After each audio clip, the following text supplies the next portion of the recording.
สวัสดีจ้าพ่อแม่พี่น้องพอกันอีกคือเก่าเนาะกันหนังสือนิทานธรรมบทเนาะพี่น้องมหาเศรษฐีเพิ่นสร้างวัดกันเนาะเศรษฐีทั้ง3จะเขียนคนละ500 เล่มบรรทุกวัสดุอุปกรณ์แห่งการให้ทาน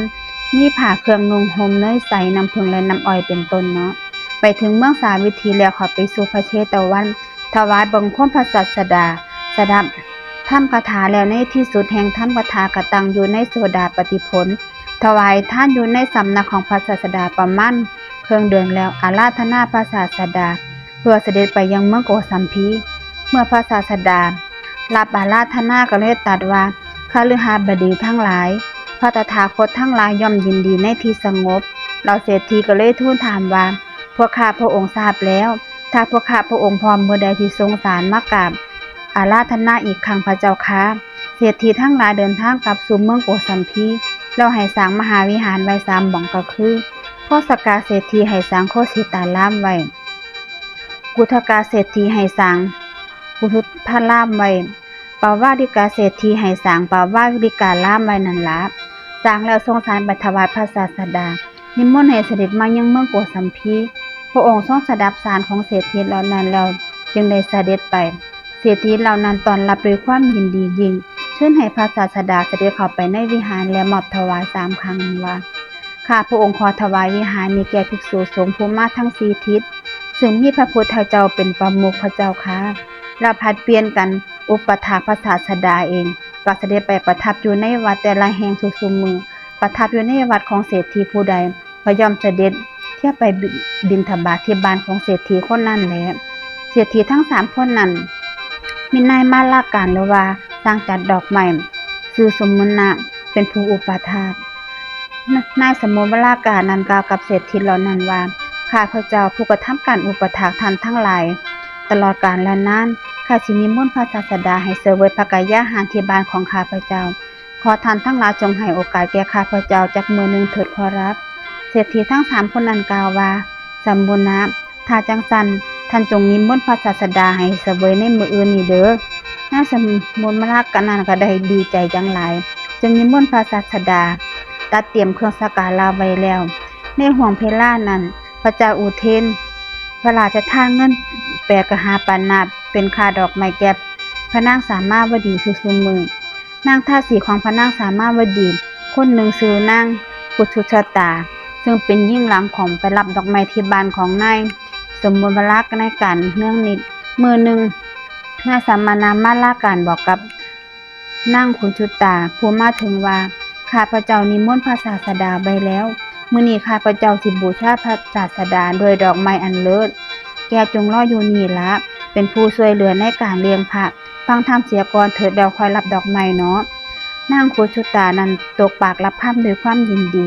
นายสมณะเลี้ยงภัตตาหารพระภิกษุสงฆ์มีพระพุทธเจ้าเป็นประมุขแล้วพระศาสดาทรงเริ่มอนุโมทนาคาถาชื่นชมยินดีกับท่านของนายสัมมานามาลาการฝ่ายนางขุนชุตาสดับธรรมคาถาของพระศาสดาบรรลุเป็นพระโสดาบันแล้วในมืออื่นๆนางมักสิงุดหยิบเก็บเงินไว้เองเครื่องนึงนำไปซื้อดอกไม้เพียง4กหาปานะเท่านั้นแต่ในมื้อนั้นนางซื้อดอกไม้ไปด้วยเงินทั้ง8กหาปานะพอนางสามารถบดีเห็นดังนั้นจึงตรัสถามนางขุนชุตานั้นว่าขุนชุตาพระราชาพระราชทานค่าดอกไม้แก่เฮาเพิ่มขึ้น2เท่าบ่ขุนชุตานั้นกล่าวตอบด้วยความละอายใจหามิได้พระเจ้าแม่เพราะเหตุหยังมื้อนี้จึงได้มีดอกไม้มามากมายขนาดนี้ล่ะจ๊ะในมื้ออื่นๆหม่อมฉันซื้อเพียงแค่4 หาปานะแอบยักยอกเก็บเงินไว้เอง4 กหาปานะเพคะพระนางสามารถวดีก็ยิ่งสงสัยว่าเหตุหยังมื้อนี้เจ้าจึงบ่เฮ็ดคือจังเก่าอีกล่ะพอหม่อมฉัน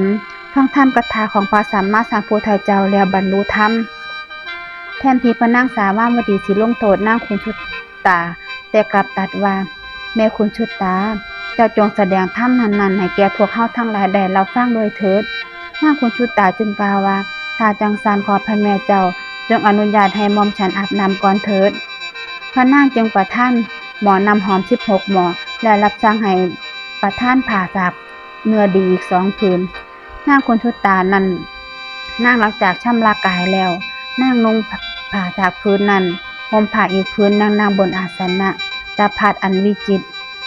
ให้เอิ้นหญิง500คนมาแล้วแสดงธรรมแก่หญิงเหล่านั้นดังที่พระศาสดาทรงแสดงแล้วนั้นแท้หญิงเหล่านั้นฟังธรรมคาถาของนางแล้วก็ตั้งอยู่ในโสดาปฏิผลหญิงพวกนั้นไหว้นางคุณชุตาแล้วกล่าวว่าคุณแม่จำเดิมแต่มื้อนี้ท่านอย่าได้เหตุการณ์เฮ็ดงานไผอีกเลยท่านจงตั้งอยู่ในฐานะแห่งมารดาและฐานะแห่งอาจารย์ของพวกข้าพเจ้าเถิดไปสู่สำนักพระศาสดาฟังธรรมที่พระศาสดาทรงแสดงแล้วจงแสดงธรรมนั่นแก่พวกข้าพเจ้าเถิดนางคุณชุตาก็ทำอยู่แบบนั้นเป็นนินจนในที่สุดก็กลายเป็นผู้ทรงพระไตรปิฎกไปแล้วต่อมาพระศาสดาตั้งนางคุณชุตานั้นไว้ในเอตคาถาว่าภิกษุทั้งหลายนางคุณชุตานี้เป็นผู้เลิศว่าบรรดาอุบาสิกาอุบาสกของเราเป็นผู้เลิศในการแสดงธรรมคาถาหญิงทั้ง500คนนั้นกล่าวว่านางคุณชุตา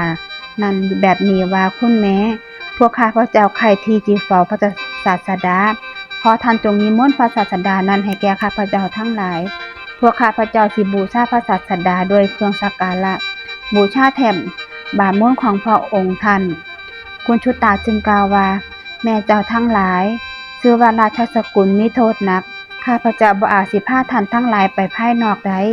ที่นางคุณชุตากล่าวไว้แบบนั้นเพราะขณะนั้นพระเจ้าโอเทนบ่ได้นับถือพระพุทธศาสนา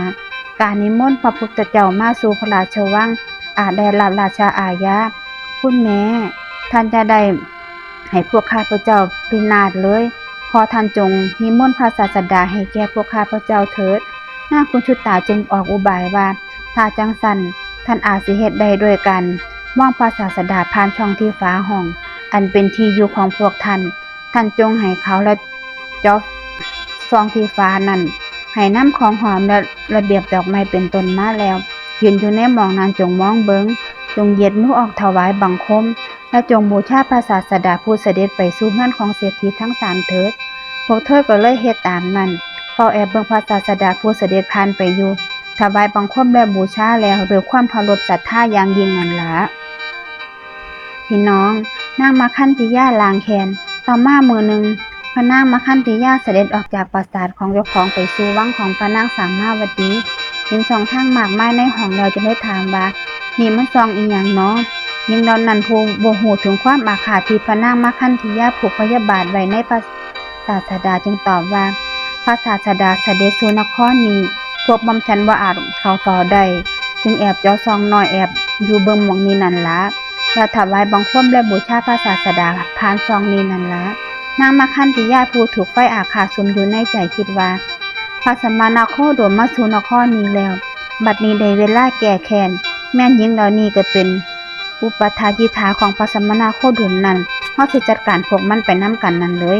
จึงไปกราบทูลแด่พระราชาว่าข้าแต่มหาราชหญิง500คนรวมทั้งพระนางสามาวดีมีความปรารถนาในชายอื่นพระองค์สิมีอันตรายเป็นแน่พระราชาบ่ทรงเสือโดยทรงดำริว่าพระนางสามาวดีและพวกบ่มีทางทำกรรมชั่วแบบนั้นแน่นอนคงสินิสยากันตามภาษาของผู้หญิงนั่นล่ะเมื่อพระนางมคันธิยากราบทูลอีกก็บ่ทรงเสืออยู่นั่นเองพระนางมคันธิยาจึงกราบทูลใส่ฝ่ายพระราชานั้นว่าข้าแต่มหาราชถ้าพระองค์บ่ทรงเสือคำของหม่อมฉันขอพระองค์จงเสด็จไปยังที่อยู่ของหญิงเหล่านั้นเถิดจงพิจารณาเองเถิดพระราชาเสด็จไปทอดพระเนตรเห็นซองในห้องทั้งหลายก็เลยตรัสถามว่านี่มันปลองอีหยังกันเนาะเมื่อพวกเธอกราบทูลให้ทรงทราบเหตุผลบ่ได้ทรงพิโรธต่อหญิงเหล่านั้นบ่ได้ตัดอีหยังเลยรับสั่งให้ปิดซองน้อยเสียแล้วให้เฮ็ดหน้าต่างไว้ในห้องเหล่านั้นแทนหน้าต่างทั้งหลายจึงเกิดขึ้นในครั้งแรกในโลกเพราะเหตุนี้นั่นเองพระนางมคันธิยาบ่อาจสิเฮ็ดอีหยังแก่หญิงเหล่านั้นได้ก็เลยดำริว่าเฮาสิแก้แค้นพระสมณโคดมให้ได้จึงให้ค่าจ้างแก่ชาวเมืองแล้วกล่าวว่าพวกเจ้าพร้อมด้วยพวกผู้ชายที่เป็นทาสและกรรมกรจงด่าบริพารพระสมณโคดมผู้เข้าไปภายในนครไล่ให้หนีไปพวกมิจฉาทิฏฐิผู้บ่เลื่อมใสในพระรัตนตรัยก็ติดตามพระศาสดาผู้เสด็จไปภายในพระนครด่าและบริพารอยู่โดยประการต่างๆพระอานนท์ฟังคำด่าเหล่านั้นอดรนทนบ่ได้จึงกราบทูลพระศาสดาว่าข้าแต่พระองค์ผู้เจริญชาวเมืองพวกนี้ด่าบริพารพวกเฮานี่ไปหมองอื่นกันเถิด พระศาสดาตรัสถามว่าเฮาสิหนีไปไสอานนท์พระอานนท์กราบทูลว่าไปเมืองอื่นพระเจ้าค่ะอานนท์ถ้าคนในเมืองนั้นด่าเฮาอีกล่ะเฮาก็สิไปหม้องใดอีกกันแล้วเฮาก็หนีไปหม้องอื่นเรื่อยๆพระเจ้าค่ะอานนท์ทำการแบบนี้มันบ่ควรเหตุเกิดขึ้นที่หม้องใดก็ควรดับที่หม้องนั้นแล้วค่อยไปที่อื่นอานนท์ก็พวกที่นั้นเขาด่าเฮาเป็นไผกันแล้วข้าแต่พระองค์ผู้เจริญคนพวกนั้นคือพวกทาสและกรรมกรต่างก็ล้มด่ากันทั้งนั้นพระศาสดาตรัสแล้วปลอบโยนว่าอานนท์เฮาเป็นคือกันกับสร้างที่ก้าวสู่สงครามการอดทนต่อลูกศรอันถูกยิงมาจากสี่ทิศย่อมเป็นภาระของช้างศึกชั้นใดการอดทนต่อถ้อยคำอันทูตสินกล่าวว่าเฮานี้ก็เป็นภาระของเฮาคือกันชั้นนั้นนั่นละแล้วทรงแสดงธรรมพระสิกขาถาสามเหล่านี้ว่าเฮาจักอดกันถ้อยคำล่วงเกินดังช้างอดทนลูกศรซึ่งออกไปจากแสงในสงครามเพราะคนเป็นอันมากเป็นผู้ทุศิลราชบุรุษทั้งหลายย่อมนำพาหนะที่ฝึกแล้วไปสู่ที่ประชุมพระราชาย่อมเสด็จขึ้นพาหนะเพื่อที่ฝึกแล้วในหมู่มนุษย์นั้นผู้ใดอดการต่อถ้อยคำล่วงเกินนั้นใดผู้นั้นชื่อว่าฝึกตนมาแล้วเด้อผู้นั้นเป็นผู้ประเสริฐสุดม้าอัสดาที่ฝึกแล้วเป็นสัตว์ประเสริฐม้าอาชาในม้าสินทบที่ฝึกแล้วเป็นสัตว์ประเสริฐพญาสร้างชาติบุญราชรที่ฝึกแล้วก็เป็นสัตว์ประเสริฐแต่คนที่ถูกฝึกมาดีแล้วย่อมประเสริฐกว่าเนาะขอกราบขอบคุณและอนุโมทนาบุญกับทุกท่านที่เราฟังจนจบคลิปเนาะพอกันใหม่ในคลิปหน้านะพี่น้อง